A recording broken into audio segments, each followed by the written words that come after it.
In a remote corner of Africa, where the arid desert met the lush expanse of jungle, there existed a village named Nokwe. The village was an oasis of life, nestled amidst towering baobab trees and sheltered by the ancient embrace of the land. The people of Nokwe lived in harmony with nature, their days spent under the sun tending to crops, herding livestock, and practicing the rituals passed down through generations. But when the sun dipped below the horizon and the first stars began to twinkle in the night sky, the air would fill with an eerie rhythmic sound, the drums of midnight. The drums of midnight were not ordinary drums. Their beats resonated with a deep, otherworldly power, a sound that seemed to vibrate through the very bones of the villagers. Every night, as the moon rose high into the sky, the drums would begin, their low rhythmic thrum echoing through the village, growing louder and more intense as the minutes ticked by. The villagers would hurry to their homes, locking doors and windows, their hearts pounding with fear. The elders spoke of the drums as a warning from the spirits, a signal that something dark and dangerous was near. No one knew exactly where the drums came from. Some said they were the spirits of ancestors, drumming to protect the village from unseen forces. Others believed the drums were a curse, a punishment for sins long forgotten. But one thing was certain: no one dared to venture out when the drums began. The village would fall silent, and the only sound that filled the air was the relentless, haunting rhythm of the drums. Among the villagers, there was a young man named Luwazi. Luwazi was known for his bravery, his curiosity, and his restless spirit. Unlike others, he was not content to accept the mysteries of the world without question. The drums of midnight fascinated him, and though he had grown up hearing the tales of their power, he could not shake the feeling that there was more to the story than the elders let on.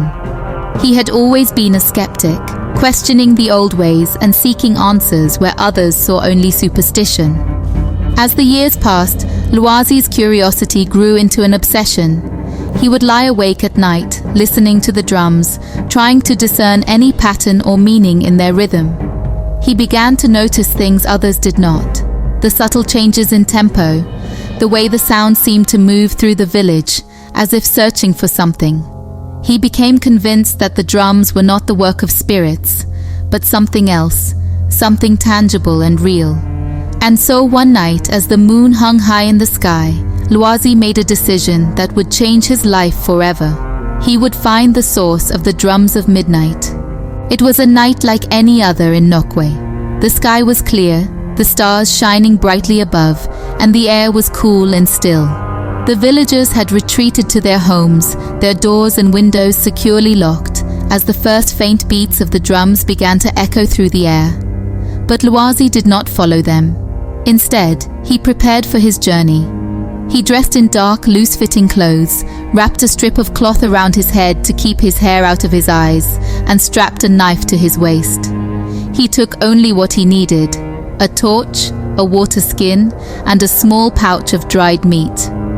As the drums grew louder, Luwazi slipped out of his house and into the shadows. He moved quickly and silently through the village, his heart pounding with a mix of fear and excitement. The drums seemed to be calling to him, guiding him forward, and he followed their rhythm into the jungle that surrounded Nokwe.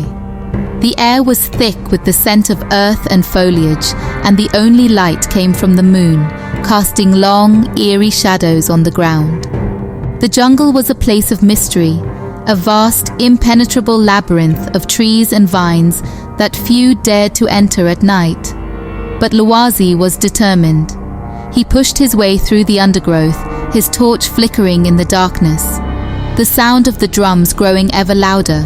The path was treacherous, filled with twisted roots and hidden pitfalls, but Luwazi pressed on, driven by the need to uncover the truth.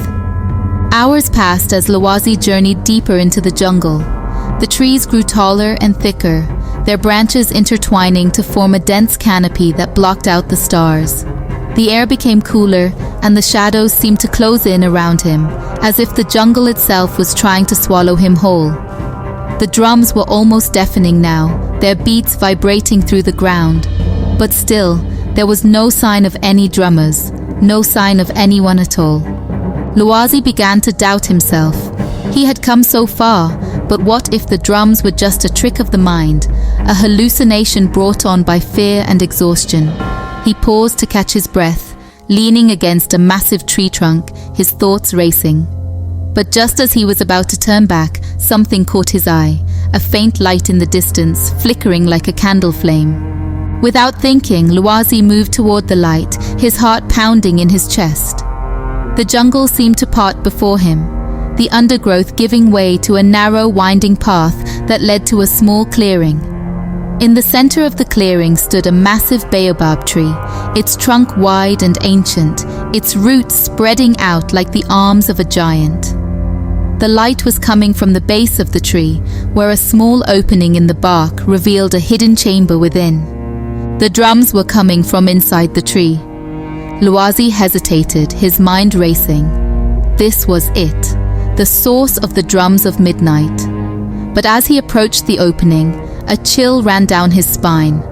The air around the tree was cold, unnaturally so, and the shadows seemed to move on their own, twisting and writhing like living things. Loazi felt a presence, a dark and malevolent force that seemed to emanate from the tree itself. But he had come too far to turn back now. With a deep breath, Loazi crouched down and crawled through the opening. The tunnel was narrow and dark, the air thick with the smell of earth and decay. The sound of the drums echoed through the tunnel, growing louder and more intense with each step he took. Loazi's torch flickered in the darkness, casting long, eerie shadows on the walls. Finally, after what felt like an eternity, Loazi emerged into a large chamber, hidden deep within the heart of the baobab tree. The chamber was dimly lit, the walls covered in ancient carvings that seemed to glow with a faint, otherworldly light. In the center of the chamber stood a large ancient drum, its surface worn and cracked with age. Surrounding the drum were the spirits of Nokwe's ancestors, their ghostly forms flickering in the torchlight. The spirits were tall and slender, their eyes glowing with a soft blue light.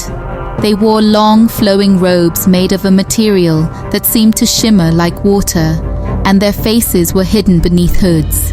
They moved slowly, almost languidly as they drummed, their movements in perfect unison with the rhythm that had haunted Nokwe for generations. Loazi watched in awe as the spirits drummed, their hands moving in a blur of motion. The sound filled the chamber, resonating through the walls, vibrating through Loazi's very bones. He could feel the power of the drums, the way they seemed to pulse with life, as if the tree itself was alive, breathing in time with the rhythm.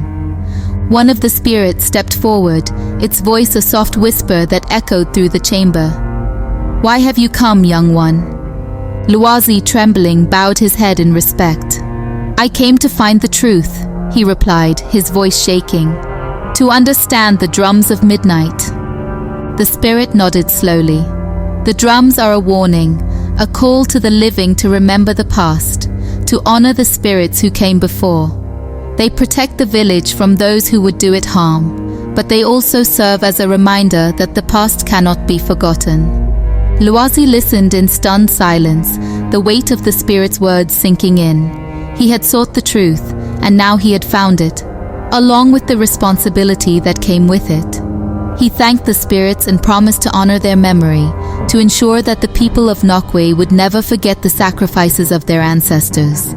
The spirits, their task complete, began to fade into the darkness, leaving Loazi alone with the ancient drum.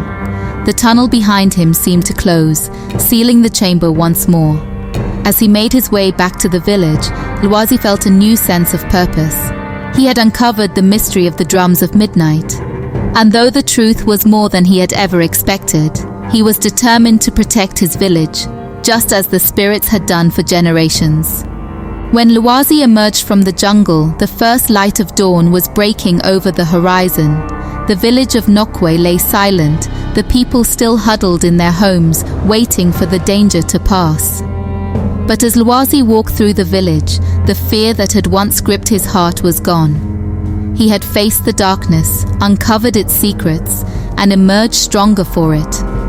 From that day on, the drums of midnight no longer held the same fear for the people of Nokwe. They understood now that the drums were not a curse, but a blessing, a gift from their ancestors to protect them from harm. Loazi became a respected figure in the village, his courage and determination earning him the admiration of all. He continued to live in Nokwe, teaching the younger generations the importance of honoring the past and protecting the future. And every night, as the moon rose high into the sky and the first beats of the drums of midnight echoed through the air, Loazi would stand beneath the ancient Baobab tree, listening to the rhythm that now held a new meaning. A reminder of the strength and resilience of the human spirit. A promise that no matter what challenges lay ahead, the people of Nokwe would face them together with courage and determination.